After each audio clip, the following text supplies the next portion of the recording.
எங்களோட வீடியோஸ் உங்களுக்கு பிடிச்சிருந்தா லைக் பண்ணுங்கள், ஷேர் பண்ணுங்கள், கமெண்ட் பண்ணுங்கள். மறந்துடாமல் சப்ஸ்கிரைப் பண்ணிவிட்டு கூடவே இருக்க பெல் ஐக்கானை கிளிக் பண்ணிவிடுங்க. ஸோ தட் எங்களோட வீடியோஸ் உங்களுக்கு மிஸ் ஆகாமல் வந்துட்டே இருக்கும். Hello everyone, welcome to the class. So நம்ம இன்னைக்கு பார்க்க போகிற டாபிக் என்ன அப்படின்னு பார்த்தீங்கன்னா, யூஜி டெட் பேப்பர் 2 இங்கிலீஷில் யூனிட் 7 தான் பார்க்குறோம். சரிங்களா? ஸோ இந்த யூனிட் 7ல் என்ன பார்க்க போகிறோம் அப்படின்னா, ஒரு ப்ரோஸ் பார்க்க போகிறோம். Knowledge and wisdom written by Bertrand Russell. ஓகேங்களா? ஸோ ரசல் எழுதின நாலேஜ் அண்ட் விஸ்டம் தான் பார்க்க போகிறோம். யார் எழுதியிருக்காங்க அப்படின்னா பெர்ட்ரண்ட் ரசல் தான் நம்மளுக்கு எழுதியிருக்காங்க. ஸோ இந்த டாபிக் பார்க்கறதுக்கு முன்னாடி நம்ம டுடே ஸ்டெப்ஸ் என்ன அப்படின்னு பார்த்துடலாம்.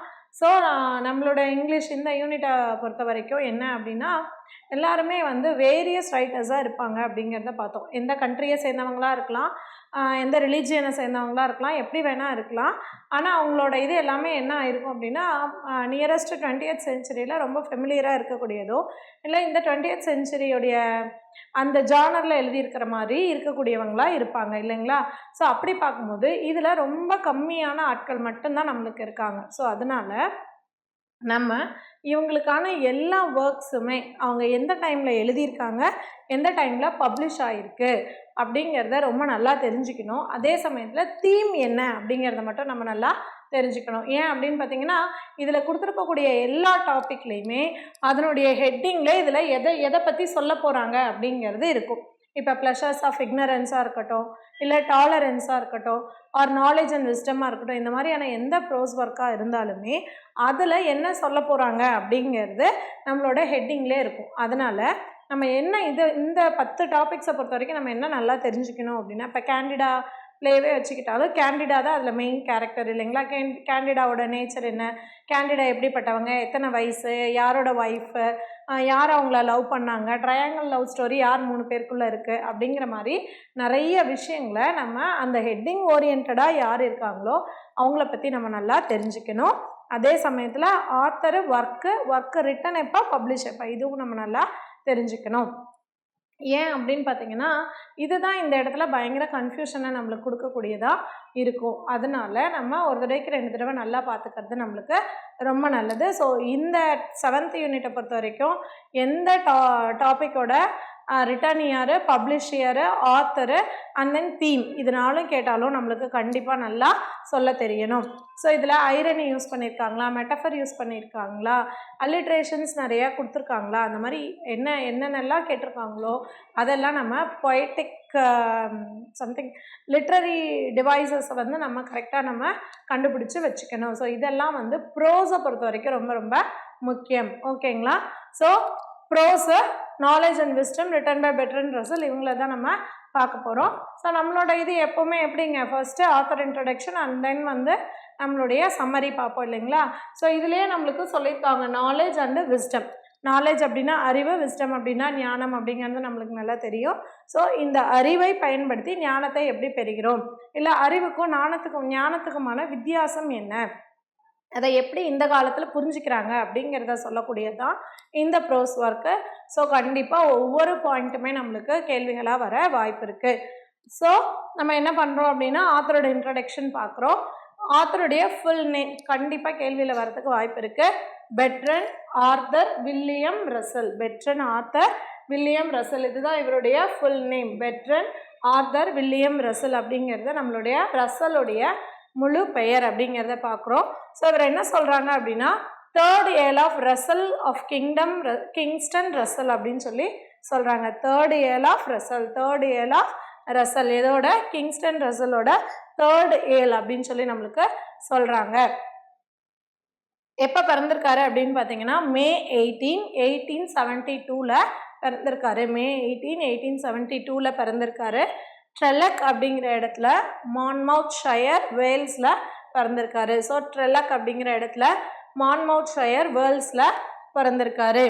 தென் டைட் எப்போ அப்படின்னு பார்த்தீங்கன்னா, February 2, 1970. February 2, 1970 மெரியானத் அப்படிங்கிற இடத்துல இறந்திருக்காரு. ஓகேங்களா? ஸோ நம்ம இந்த 20th செஞ்சுரி இது எல்லாமே எப்படி தான் இருப்பாங்க, ரொம்ப ரீசண்டாக தான் நம்மளுக்கு இறந்தவங்க அந்த மாதிரி நம்மளுக்கு கொடுத்துருப்பாங்க. ஸோ 1970 மெரியானத் அப்படிங்கிற இடத்துல February 2 இறந்துருக்காங்க. ஸோ இதுலேருந்து நம்ம நல்லா தெரிஞ்சுக்கலாம், நம்மளோட இந்த 10 ஆத்தர்ஸை பற்றி நம்மளுக்கு கேள்வி கேட்டால் ரொம்ப ஃப்ராங்கான கொஷின்ஸ் தான் நம்மளுக்கு வரும். ஸோ தட் ஈஸியாக நம்ம கிராக் பண்ணலாம் அப்படிங்கிறது நம்ம தெரிஞ்சுக்கலாம். இவரை பற்றி என்ன சொல்கிறாங்க அப்படின்னா, foundling figure in the analytic moment in Anglo American philosophy அப்படிங்கிறாங்க. அப்போ இவர் எதை அனலைஸ் பண்ணியிருக்காருங்க? ஆங்கிலோ அமெரிக்கன் ஃபிலாசபியை தான் அனலைஸ் பண்ணியிருக்காரு. ஸோ அதனால் இவர் என்ன சொல்கிறோம்? அனாலிட்டிக் அப்படின்னு சொல்லி நம்ம சொல்கிறோம். இவரை வந்து எதோட ஃபவுண்ட்லிங் ஃபிகர்னு சொல்கிறோம் அப்படின்னா, அனலிட்டிக் மூமெண்ட்டோட ஃபவுண்ட்லிங் ஃபிகர் அப்படின்னு சொல்லி நம்ம சொல்கிறோம். அண்ட் தென் இவர் எப்போ நோபல் ப்ரைஸ் ஃபார் லிட்ரேச்சர் வாங்கியிருக்காரு அப்படின்னா 1950 ரொம்ப ரொம்ப முக்கியமான ஒரு கேள்வி. ஸோ நோபல் ப்ரைஸ் ஃபார் லிட்ரேச்சருக்கு வாங்கியிருக்காரு. நோபல் ப்ரைஸை எதுக்கு வாங்கியிருக்காருன்னு ஒன்று கேட்கணும். That is literature. எந்த இயர் வாங்கியிருக்காங்க? 1950 வாங்கியிருக்காரு. இன் 1896 first political work, 1896 first political work எழுதியிருக்காரு. அது என்ன அப்படின்னா ஜெர்மன் சோஷியல் டெமோக்ரஸி. கேட்கறதுக்கு வாய்ப்பு இருக்குது. ஸோ இவருடைய ஃபர்ஸ்ட் பொலிட்டிக்கல் ஒர்க் எது அப்படின்னு சொல்லி கேட்க வாய்ப்பு இருக்குது. So that German social democracy அப்படிங்கிறது தான் இவருடைய ஃபர்ஸ்ட் பொலிட்டிக்கல் ஒர்க் அப்படின்னு சொல்லி பார்க்குறோம். ஹிஸ் ஃப்ரெண்ட் அண்ட் கொலீக் யார் அப்படின்னு கேட்டால் ஜிஇ மூர். ஜிஇ மூர் கேட்கறதுக்கு வாய்ப்புகள் இருக்குது. ஹிஸ் ஃப்ரெண்ட் அண்ட் கொலீக் அப்படின்னு சொல்லி கேட்டாங்க அப்படின்னா ஜிஇ மூர். ஸோ ஆப்ஷனை வச்சு இது நம்ம கெஸ் பண்ணி போடக்கூடிய ஒரு question. With his teacher A.N. Whitehead wrote Principia Mathematica அப்படிங்கிறத எழுதியிருக்காரு. ஸோ பிரின்சிபல்ஸ் ஆஃப் மேத்தமெட்டிக்ஸுங்கிற அந்த ஒர்க்கை யார் கூட சேர்ந்து எழுதியிருக்காரு அப்படின்னா அவருடைய டீச்சராக இருக்கக்கூடிய A.N. Whitehead அப்படிங்கிறவரோட சேர்ந்து எழுதியிருக்காரு.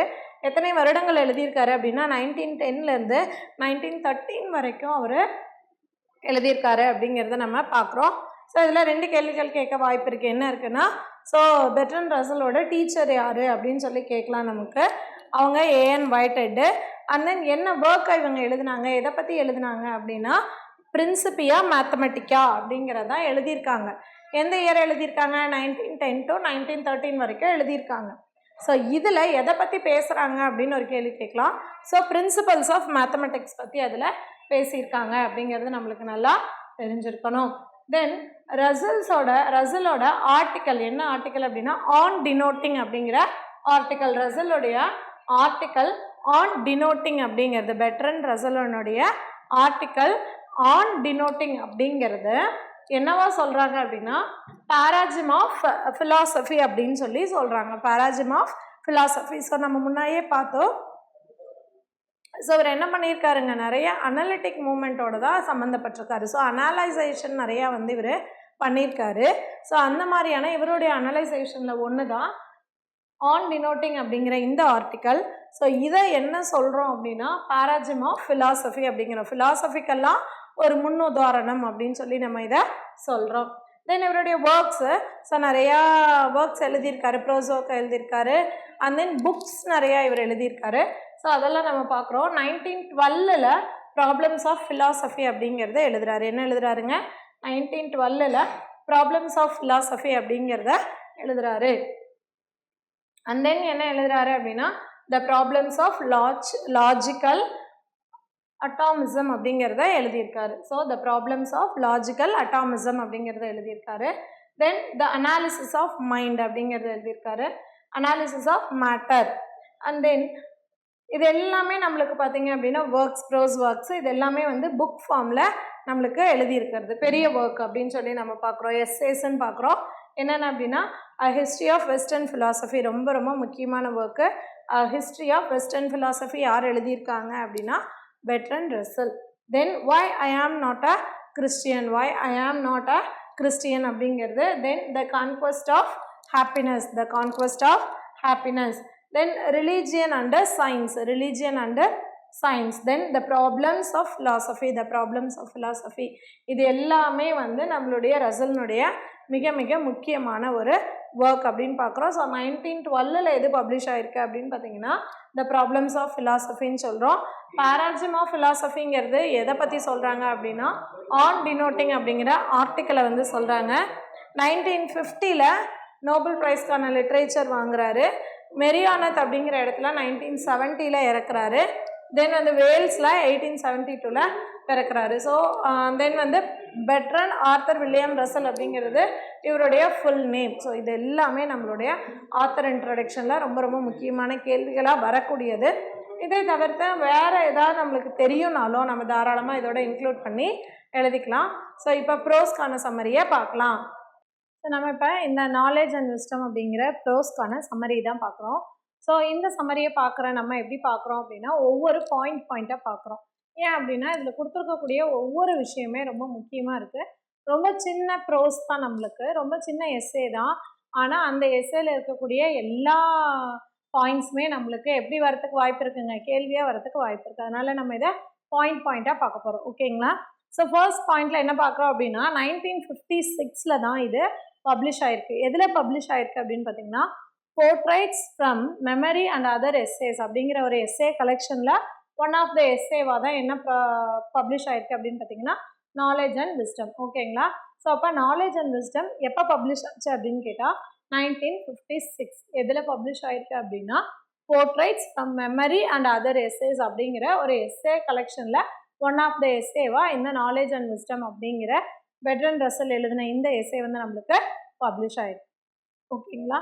ஸோ ஃபர்ஸ்ட் எப்படி ஸ்டார்ட் பண்ணுறாரு அப்படின்னா I want to ask first what wisdom is and then what can be done to teach it அப்படின்னு சொல்லி கேட்குறாரு. ஸோ ஃபர்ஸ்ட் கொஸ்டினாக தான் நம்மளுக்கு ஆரம்பிக்கிறாருன்னு சொல்கிறாரு.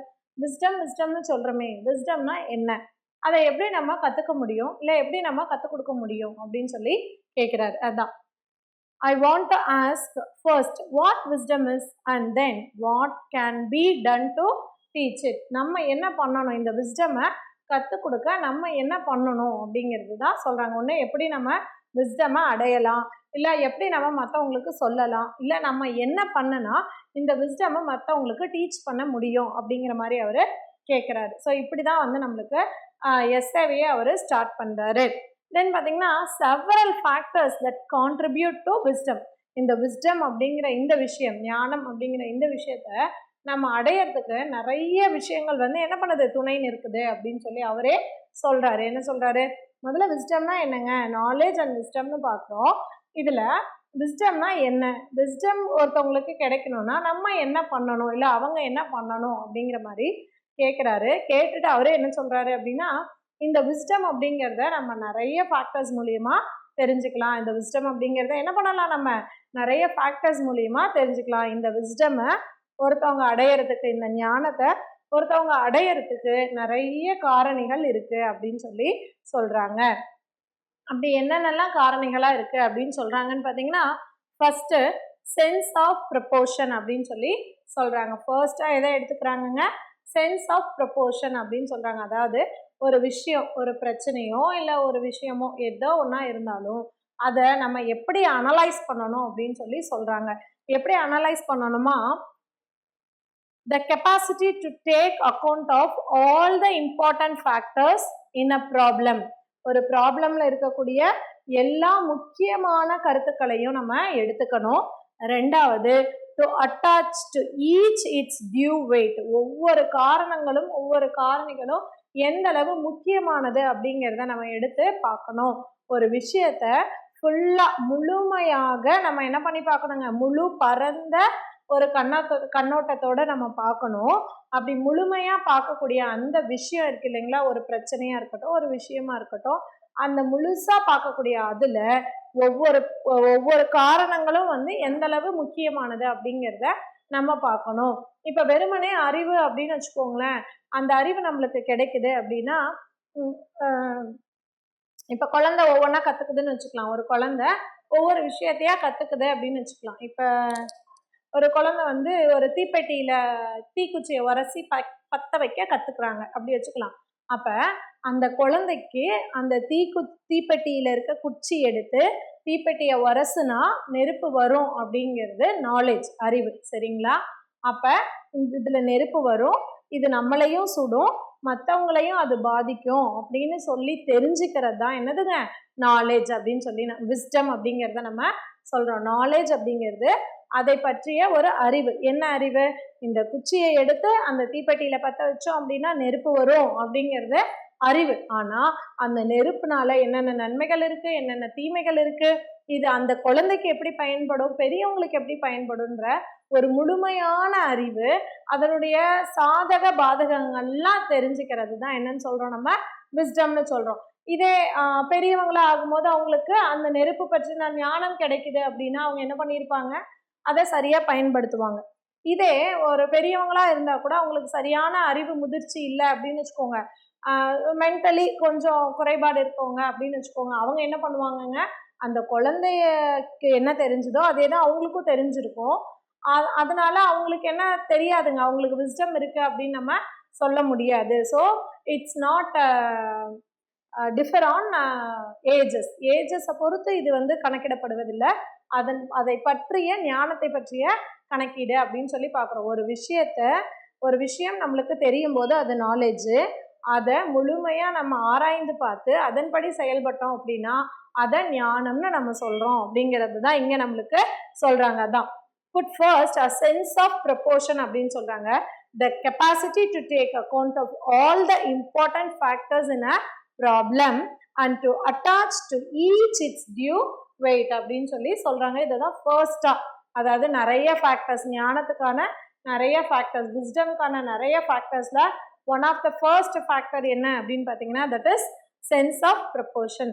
தென் செகண்ட் ஒன் என்ன அப்படின்னு பார்த்தீங்கன்னா, இந்த ஃபர்ஸ்ட் ஒன்கே நிறைய எக்ஸாம்பிள் கொடுக்குறாங்க. என்னன்னு கொடுக்குறாங்க பாருங்க, specialised knowledge required of various kinds of technicians அப்படின்னு ஒரு எக்ஸாம்பிள் கொடுக்குறாங்க. என்ன சொல்கிறாங்க, specialised knowledge required for various kinds of technicians அப்படின்னு சொல்கிறாங்க. இங்கே எதை பற்றி சொல்கிறாங்க அப்படின்னா நாலேஜ் பற்றி சொல்கிறாங்க, ஸ்பெஷலைஸ்டு நாலேஜ். அந்த ஸ்பெஷலைஸ்டு நாலேஜ்னா என்ன, ஒரு தனித்துவமான ஒரு அறிவுனா என்ன அப்படின்னா, எல்லாருமே ஒரு 20 இயர்ஸ் ஆஃப் ஏஜ் குரூப்னு வச்சுக்கலாம், இல்லை ஒரு 30 இயர்ஸ் ஆஃப் ஏஜ் குரூப்னு வச்சுக்கலாம்.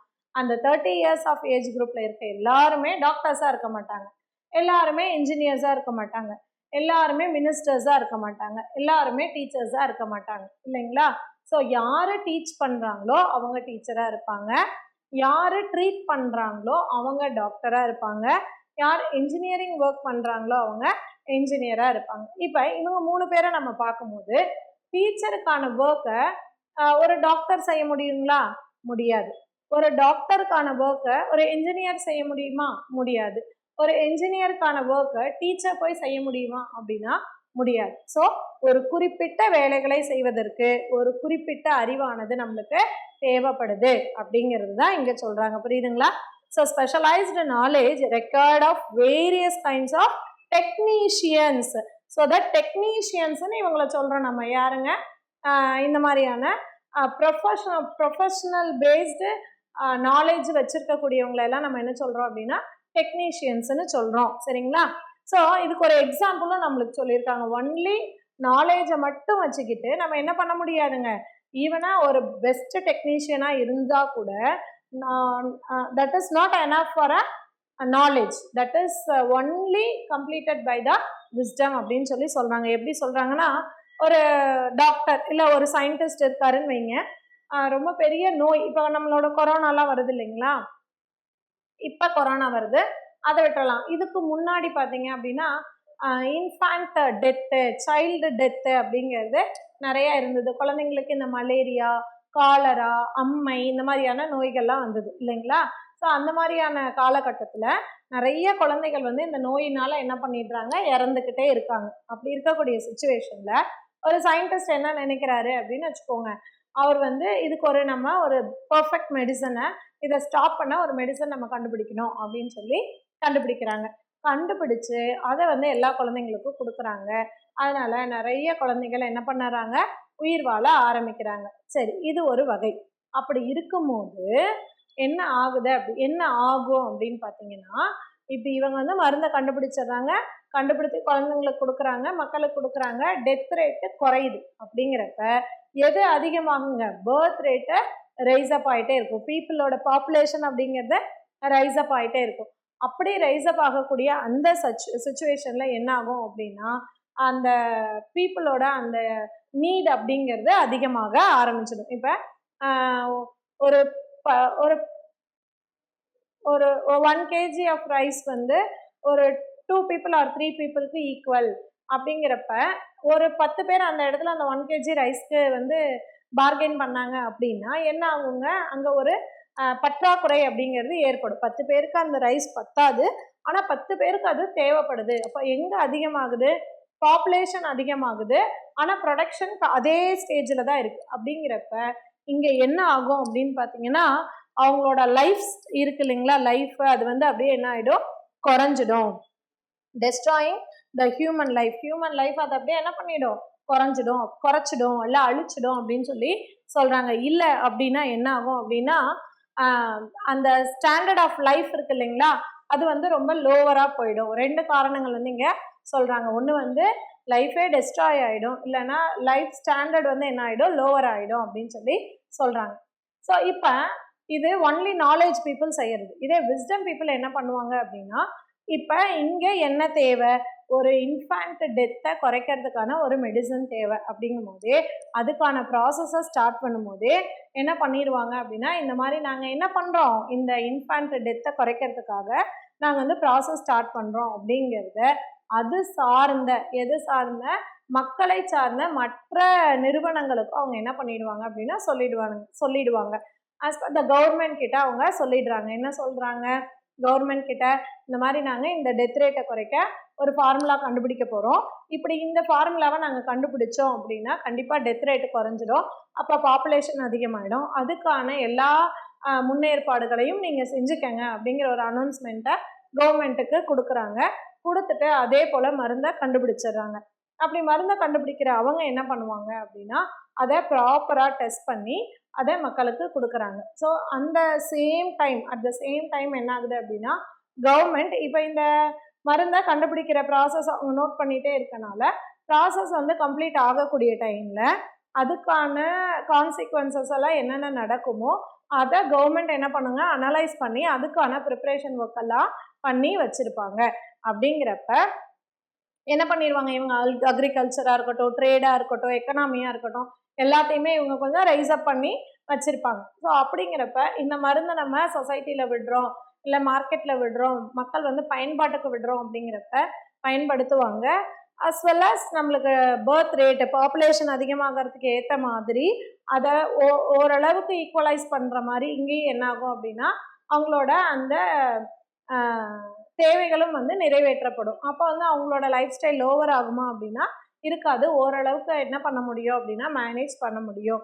ஸோ இப்போ ஒன்லி நாலேஜை மட்டும் வச்சுருந்தோம் அப்படின்னா நம்மளால என்ன பண்ண முடியாதுங்க, சர்வை பண்ண முடியாது. அதே சமயத்தில் நம்மளுக்கு என்ன வேணுங்க, சென்ஸ் ஆஃப் ப்ரொபோர்ஷன் வேணும் அப்படின்னு சொல்லி சொல்கிறாங்க. தென் இன்னொரு எக்ஸாம்பிள் என்ன சொல்கிறாங்க அப்படின்னா, study of the composition of the atom அப்படிங்கிறாங்க. ஸோ ஆட்டம் பாம் கண்டுபிடிச்சாங்க இல்லையா, அந்த ஆட்டம் பாம் கண்டுபிடிக்கிற அந்த விஷயத்தில் என்ன சொல்கிறாங்க அப்படின்னா, இப்போ ஒரு ஆட்டம் பாம் இதுவும் ஒரு சயின்டிஃபிக்காக இதுதான் இன்வென்ஷன் தான் இல்லைங்களா. ஸோ இந்த சயின்டிஃபிக் இன்வென்ஷனை கண்டுபிடிக்கிறாங்க, எதை வச்சு மட்டும், நாலேஜ் வச்சு மட்டும் கண்டுபிடிச்சிடுறாங்க. கண்டுபிடிக்கிற அவங்களுக்கு என்ன தெரிஞ்சிருக்கணும், இதுக்கான கான்சிக்வன்சஸ் என்ன அப்படிங்கிறது தெரிஞ்சிருக்கணும், இதுக்கான ரிசல்ட் என்ன அப்படிங்கிறது தெரிஞ்சிருக்கணும். அப்படி தெரிஞ்சிருக்காம வெறும் ஆட்டம் பாம்பை மட்டும் கண்டுபிடிச்சிட்டேன், அதை கொண்டு போய் நான் இன்னொருத்தவங்களுக்கு சேல் பண்ணுறேன் அப்படின்னு ஹிட்லர் மாதிரியான ஒரு பெரிய கொடுமைக்காரங்களுக்கு போய் அந்த ஆட்டம் பாம் வந்து சேல் பண்ணாங்கன்னு வச்சுக்கோங்க, அவங்க என்ன பண்ணுவாங்க, ஹிட்லருக்கு வந்து நம்மளுக்கு தெரியும் ஒரு மிகப்பெரிய ஒரு சர்வாதிகாரி அப்படிங்கிறது தெரியும் இல்லைங்களா. ஸோ அவர் என்ன பண்ணுவார், ஈஸியாக வந்து ஹியூமன் ரேஸை டெஸ்ட்ராய் பண்ணிடுவாங்க. ஸோ அந்த மாதிரி இல்லாமல் என்ன பண்ணணும், நம்ம இந்த ஆட்டம் பாம் அப்படிங்கிறத ஒன்று கண்டுபிடிக்கும் போதோ இல்லை அதை கண்டுபிடிச்சதுக்கு அப்புறமோ அதை சரியான ஒரு ஞானம் உடையவர்கள்கிட்ட கொண்டு போய் சேர்க்கணும். அதற்கான விஸ்டம் நம்மக்கிட்ட இருக்கணும். ஸோ இந்த ஸ்பெஷலைஸ்டு பீப்புள் இருக்காங்க இல்லையா, நாலேஜ் பீப்புள்ஸ் இருக்காங்களா, அவங்க எல்லாருக்குமே என்ன தேவை அப்படின்னா விஸ்டம் தேவை. அப்படி அவங்களுக்கு விஸ்டம் இல்லைன்னா அந்த நாலேஜ்னால எந்த ஒரு பெரிய பலனுமே இல்லை அப்படிங்கிறது தான் இங்கே நம்மளுக்கு சொல்கிறாங்க. ஸோ நெக்ஸ்ட் பார்த்தீங்க அப்படின்னா, the pursuit of knowledge may become harmful unless it is combined with wisdom அப்படிங்கிறத சொல்கிறாங்க. ஸோ இதுதான் இவ்வளோ நேரம் நம்மளுக்கு சொன்னது. என்ன சொல்கிறாங்க, நாலேஜ் இருக்குதான் right, pursuit of knowledge okay, ஆனால் அது அன்லெஸ் கம்பைன்டு வித் விஸ்டமாக இருந்தது அப்படின்னா கண்டிப்பாக அந்த நாலேஜ் எப்படி இருக்குங்க, ஹார்ம்ஃபுல்லாக இருக்கும் அப்படின்னு சொல்லி சொல்கிறாங்க. ஓகேங்களா. நெக்ஸ்ட் இங்கே நம்ம சென்ஸ் ஆஃப் ப்ரொபோர்ஷன் பார்த்தோம் இல்லைங்களா, அதுக்கு அடுத்தது என்ன அப்படின்னா காம்ப்ரிஹென்சிவ் விஷன் அப்படின்னு சொல்லி சொல்கிறாங்க. ஸோ அப்போ என்ன வேணும் நம்மளுக்கு, ஃபஸ்ட்டு சென்ஸ் ஆஃப் ப்ரொபோர்ஷன் வேணும். அப்படி இல்லைன்னா கண்டிப்பாக நம்மளோட நாலேஜ்னால நம்மளுக்கு ஹார்ம்னஸ் தான் கிடைக்குன்றத பார்த்துட்டோம். தென் என்ன இருக்கணும், காம்ப்ரிஹென்சிவ் விஷன் இருக்கணும் அப்படின்னு சொல்லி சொல்கிறாங்க. A certain awareness of the end of human life. Certain awareness of the end of human life. இதுதான் காம்ப்ரிஹென்சிவ் விஷன் அப்படின்னு சொல்லி நம்ம சொல்கிறோம். இதுக்கு ஒரு எக்ஸாம்பிள் கொடுத்துருக்காங்க. ஹீகல், ஜெர்மன் ஃபிலாசபர் அண்ட் ஹிஸ்டாரியன், இதை பற்றி சொல்கிறாங்க.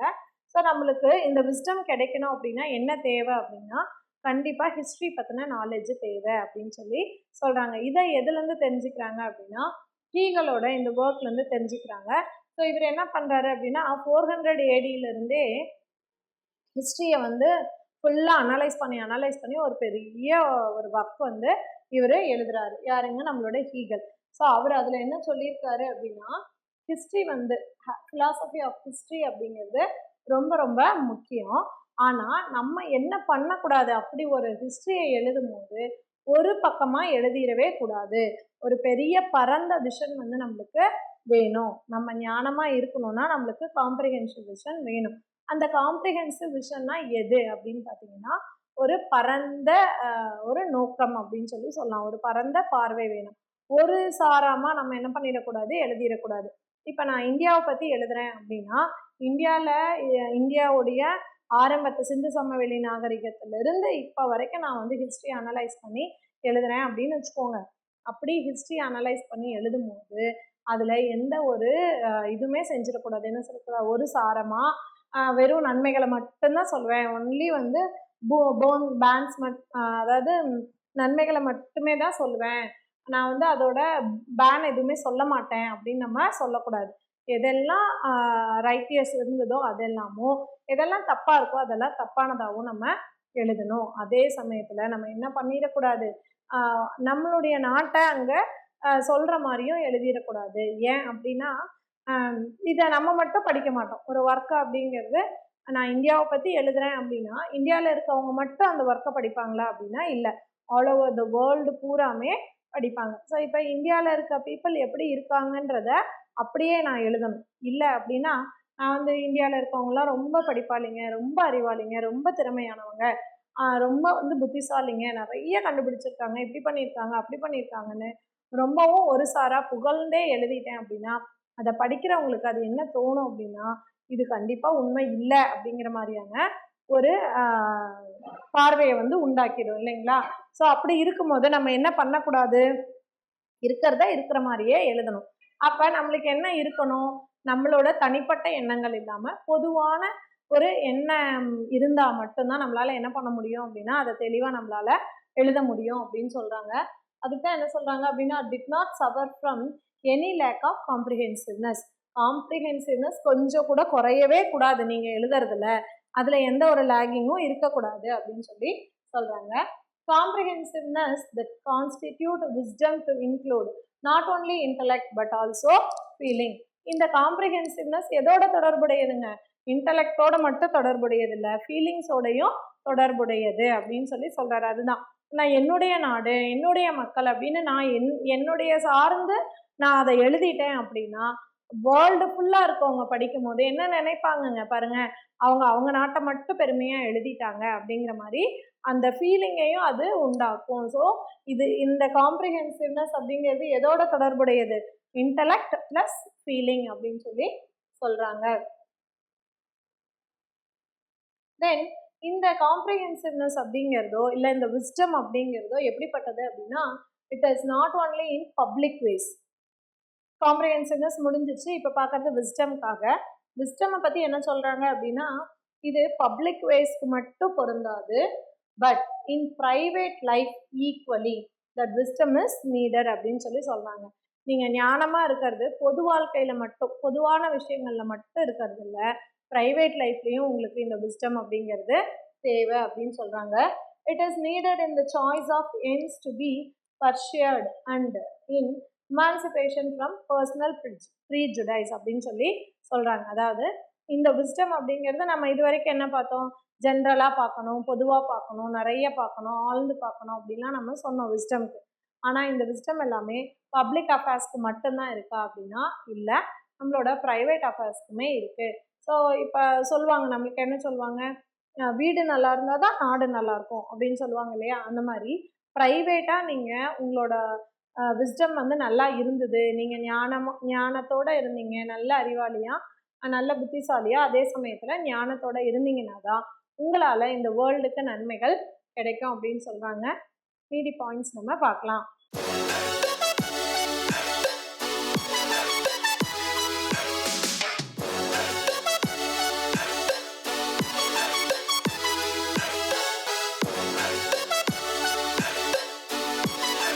Future Vision Study Center, SKS Hospital Road, opposite to Hotel Lakshmi Prakash, near New Bus Stand, Salem. cell 90420 30163.